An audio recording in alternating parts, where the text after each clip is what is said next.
Sharon, S-H-A-R-O-N, agency. Okay, agent. I'll spell again. Sharon, common spelling, S-H-A-R-O-N. Last name is Staridi. It's S as in Sam, T as in Tom, E as in Edward, R as in Robert, I as in Ida, T as in Tom, I as in Ida. And you represent? Washington Department of Natural Resources. You guys ready? No, not quite. You can put a dot between these. Oh, no So dot. I want to make sure that you do no dot. Perfect. I don't know who. Great. Making Sorry. me look good. What can you tell us, Sharon? Well, currently, as you may know, this is the Nakia Creek Fire. It was pretty small until these recent east winds. The firefighters did a lot of good work, and then this morning around 7:30 there was a report that there was a small spot fire got over the line, and now here we are. And where are we? As I was coming down here, I saw they had roads closed. What sorts of closures and evacuation situations? So we've got a closure in place and evacuations in place. CRESA, CRESA 911.org is the best source of information to find out where those evacuations are.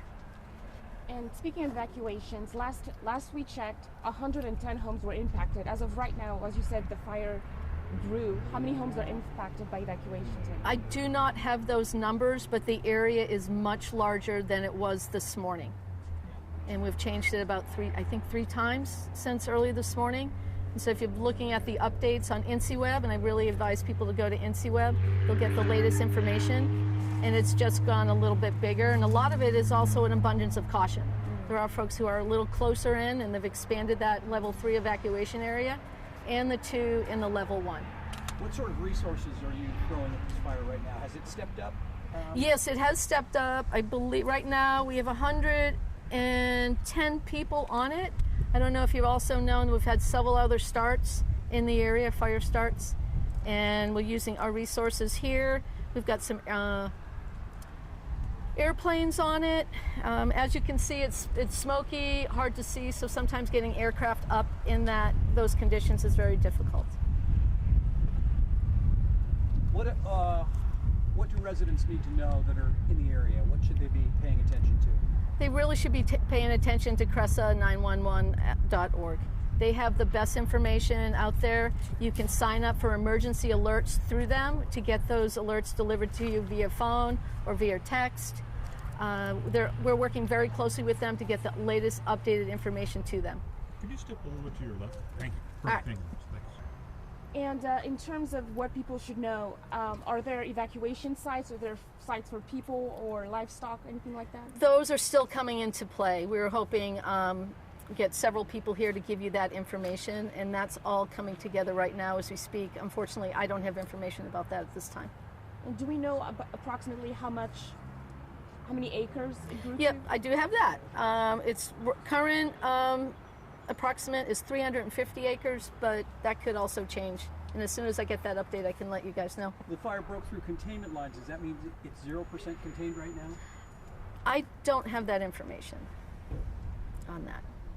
They had a good solid line around it last night. They had crews on it last night paying attention to it. But as you all know, it was really, really windy.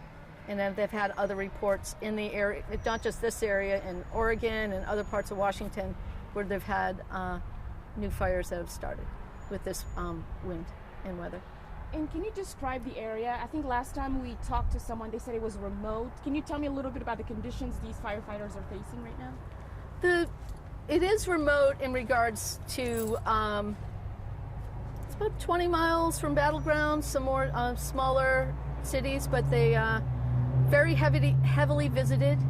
It's a big recreation area, the Larch Block. Very favorite of a lot of people, and it's close to Camas, it's close to Washougal, Battleground. It's within an hour plus drive of the Portland metropolitan area, Portland itself, and very popular.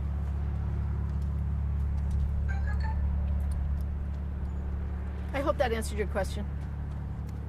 Yeah. Thank you, Sharon. We also have Skidmore, right? Sergeant Skidmore is on CIO with the Sheriff's Department. Can we transfer some mics onto you and just chat? Sure. Skidmore, S-K-I-D-M-O-R-E, and I'm a sergeant and a PIO for the Clark County Sheriff's Office. Sergeant, what can you tell us about evacuations so far today? About the evacuations, CRESA is responsible for, and they have the most current information as far as the mapping for the evacuation zones. We have about 20 deputies that are up in the area that are also trying to assist, as well as we've called out the Clark County Search and Rescue volunteer organization. So we've got about 30 members of Clark County Search and Rescue that are also out there helping. So they went early on before the evacuation zone got bigger. They went in up off of Lassard and Boulder Creek and Winters and some of our more populated areas out there.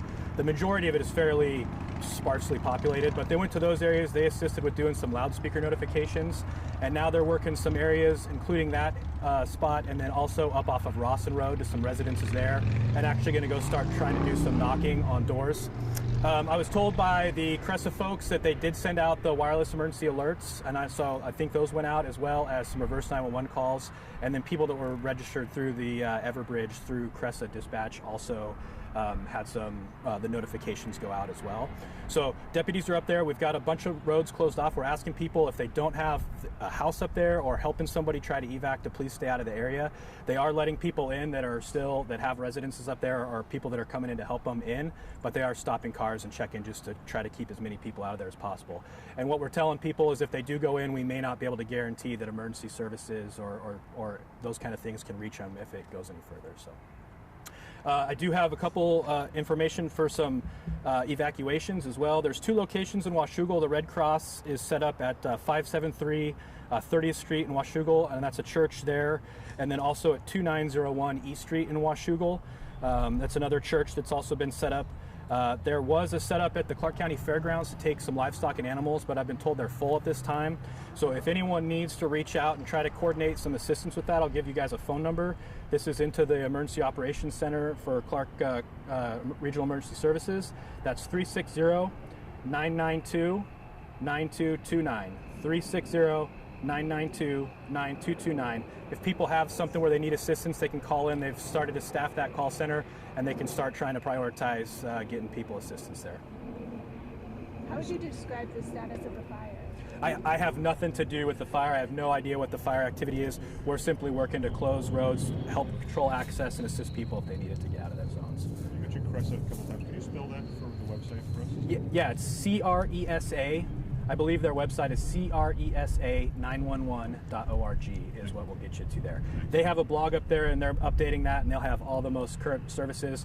Their social media is very active. They've been posting to Twitter, Facebook as well, and I've just been retweeting and reposting what they've sent out as well for that information. So they can go to the social medias for the Sheriff's Office or for CRESA for more info. Can you describe the area that's being impacted? Is it mostly state forest, farmland, residential area? I would refer you mostly back to the DNR folks to answer that. I know there's a large amount of DNR land. DNR is the lead, and they have they're kind of the lead agency on that from the fire side. It is fairly sparsely populated. You can kind of see in the distance where some of the smoke is coming from. But as it starts to work further west and to the south, you get into these more heavily populated areas. So it's mostly, light residential areas that have houses on acreage out there for now. Is there a concern that those residential areas are in danger? Well, they've moved them to a level 3 evacuation zone. Again, that's a coordination between the Incident Command fire side and then from CRESA. And so obviously they're saying that there's some threat to those structures if they're having level 3 evacuations.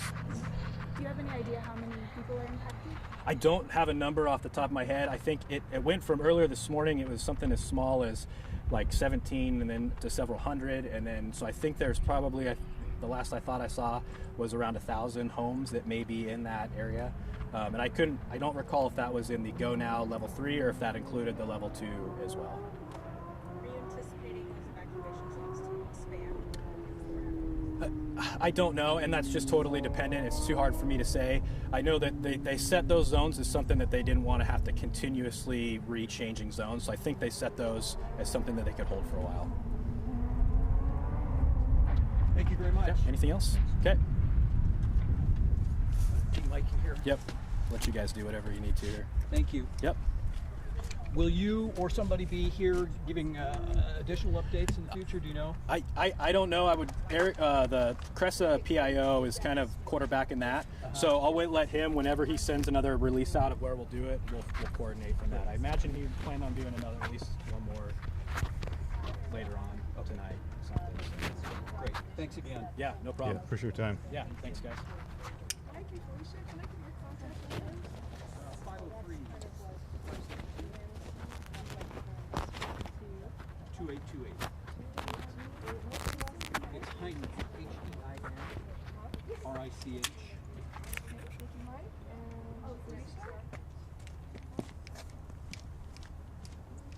I know. Facing the.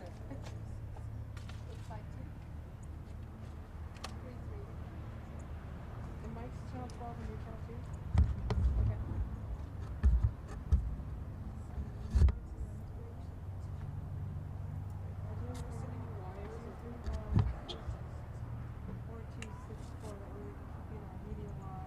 Okay, and I got April's contact. Did everybody else?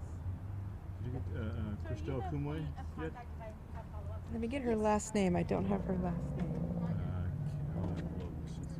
K-O-U-M, I can't tell you I probably spelled Christelle wrong.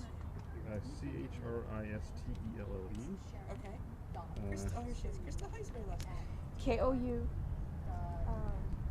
M-O-U-E. I can actually. I have her number, Crystal. So earlier were you saying that Was the I winds are talking to you pushing in earlier? towards us? I mean, somebody was talking to me via email. I thought it was somebody else though. Christine or... I don't know. I remember texting her with L. So, I've talked to somebody. before we all get started here, Here's the interesting story. Can I give you the reporter who's on this story tonight, his contact info? Yeah, sure. Just Okay. like, It's, his bike flipped up. He was moving and stuff. But, just figured so this don't is get your probably last quicker name. than calling 911. What's your last name first? Okay. We're What's your last literally name? right L-E? here, so we just L-E? came. C-H-E-R. Community members of R. And then let's see. It looked like he was moving around and Porter. stuff. His bike was With Felicia. Yeah, I'll be passing this off to them tonight. Did you get Okay. your questions answered as well? Eric? R-I-C, Uh-huh. Mock, I'm out M-O-C-K. at the media briefing here. And his number is 971 971 284 284 2468. 2468. Great, Felicia. Thank you. Thank you. And did you guys get your questions? I get nervous at these things, so some people thrive. Let's try to I do got my medics best. en route. I got Zach. Appreciate it, yeah. Hop in. That's crazy. Oh, we were just with you. It was, it didn't recognize. We have some new people. Looks like so. Field duty today. Okay. Number?